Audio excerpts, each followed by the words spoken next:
ಸಂತಾನೋತ್ಪತ್ತಿ ಲೈಂಗಿಕ ವಿಭಾಗದಲ್ಲಿರುವ ಈಸ್ಟ್ ಕೋಶದ ಬಗ್ಗೆ ಹೇಳಲಿದ್ದೇನೆ.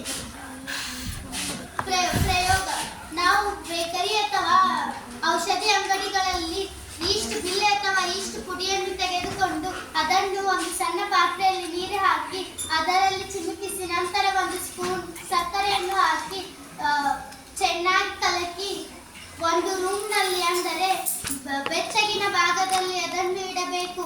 1 ಗಂಟೆಯ ನಂತರ ಅದನ್ನು ತೆಗೆದುಕೊಂಡು ಒಂದು ಗಾಜಿನ ಪಟ್ಟಿಯ ಮೇಲೆ ಒಂದು ಹನಿ ಬಿಟ್ಟು ಸೂಕ್ಷ್ಮದರ್ಶಕಗಳ ಮೂಲಕ ಗಮನಿಸಬೇಕು.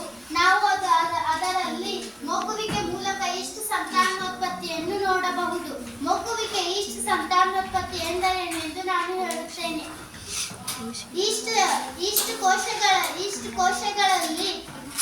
ಈಸ್ಟ್ ಕೋಶಗಳ ಮೇಲ್ಮೈನಲ್ಲಿರುವ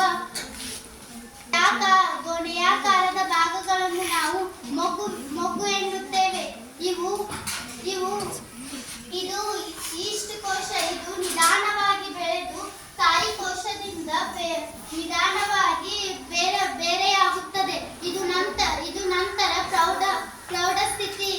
ಪ್ರೌಢಸ್ಥಿತಿಗೆ ತಲುಪಿ ಬೇರೆ ಬೇರೆ ಈಸ್ಟ್ ಕೋಶಗಳನ್ನು ಉತ್ಪತ್ತಿ ಮಾಡುತ್ತದೆ. ನಂತರ ಕೆಲವೊಮ್ಮೆ ನಾವು ಈಸ್ಟ್ ಸರಪಳಿಯನ್ನು ಗಮನಿಸುತ್ತೇವೆ. ಒಂದರ ಮೇಲೊಂದು ಮೊಗ್ಗುಗಳು ಬೆಳೆದು ಈಸ್ಟ್ ಸರಪಳಿ ಉಂಟಾಗುತ್ತದೆ.